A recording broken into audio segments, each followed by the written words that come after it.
100 million of us, men and women of working and fighting age. To fight this war, 10 million more people must go to work by the end of 1943. Before the war, half of us worked. The other 50 million kept house, went to school, played, or looked for work. Today, employment offices are deserted. For every machinist available, for example, 22 are needed. For every riveter available, 4 are needed. Employers, faced with this crisis, pirate workers from other war plants by promising higher wages. One idle machine can halt an entire production line.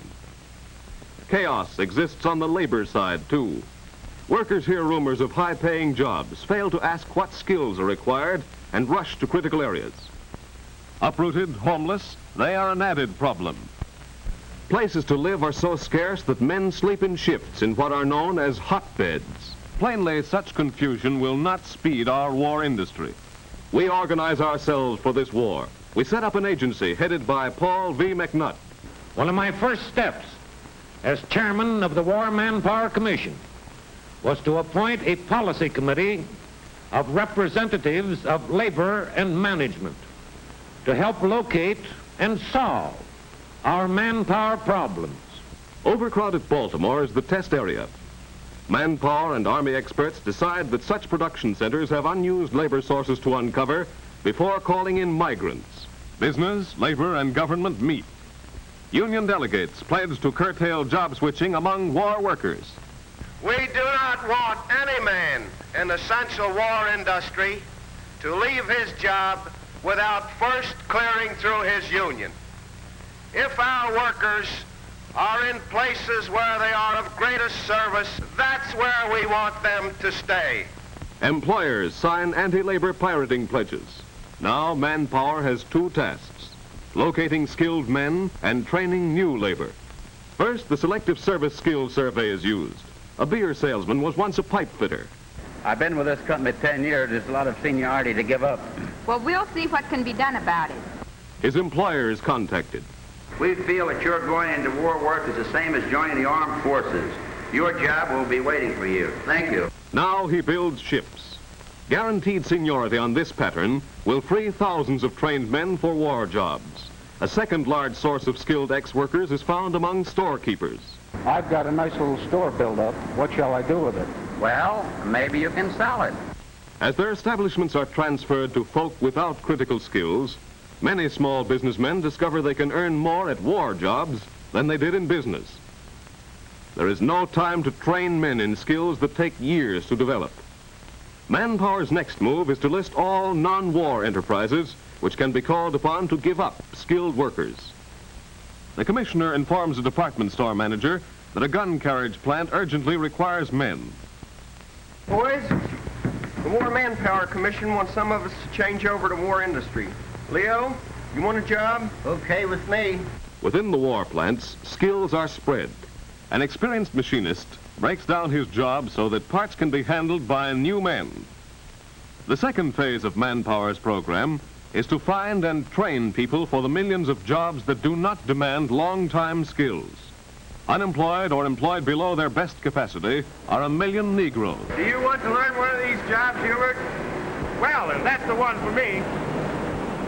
In government schools all over the country, such workers train for jobs of vital importance. Day and night classes are conducted. To these free schools also come men who have lost their jobs as a result of the shutting down of peacetime enterprises affected by priorities on materials. Salesmen, clerks, clothing workers in specially affected areas learn new trades. In a month or 6 weeks, a man can go to work as a welder on ships, tanks, guns. What I'm doing? Okay. With every man utilized, we are still short millions of hands. We must call upon women. At first, women go into service jobs, releasing men for the Army and for war industries. Out of 50 million women at the beginning of the war, 10 million were working. In war towns all over the United States, women are called upon to leave their homes and take jobs. Among our young unmarried women and among older women whose children are grown, we have a large reserve. they discover that factory work is usually no more difficult than housework. Employers find that women can do many jobs as well as men, some jobs better. Training schools are open for women. Light metals used in aircraft are easy for women to handle.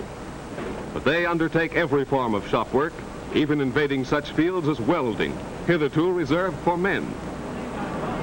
Machine operations requiring patience and accuracy attract them at once. How do you like it? I love it. So great is the need that employers come to the schools to select and hire women before they complete their course. Those who wish to remain and finish their schooling. Tens of thousands of women are already at work in aircraft. More are being added as fast as they apply. This solves the breadwinning problem for many families whose men are at war. The government's policy is that women should get the same pay that men get for similar work. What do you do with your money? Save it. Where necessary, machinery is adapted for women's use. When a hand drill weighs heavily on feminine muscles, the lazy arm drill is introduced to take off the strain. As women are urged to take factory jobs, the Army assures them this will not necessarily affect the draft status of their husbands, so long as they're maintaining a bona fide family relationship in the home.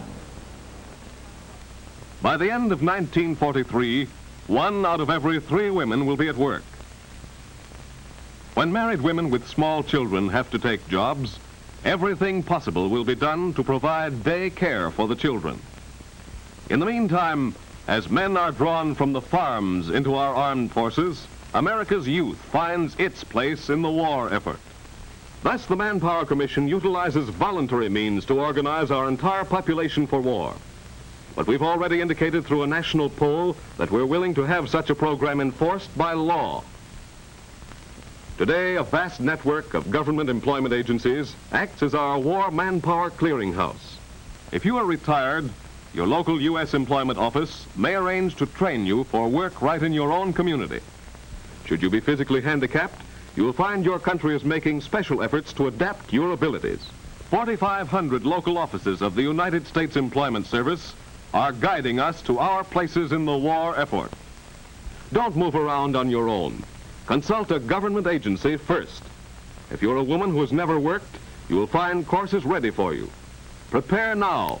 You will be needed. By the end of 1943, 1 out of every 2 active Americans will either be in war production or in the fighting forces. The rest of us will be feeding, clothing, housing the frontline fighters and workers. Only then will we be fighting with every muscle. Only at that point can we say that all work is war work.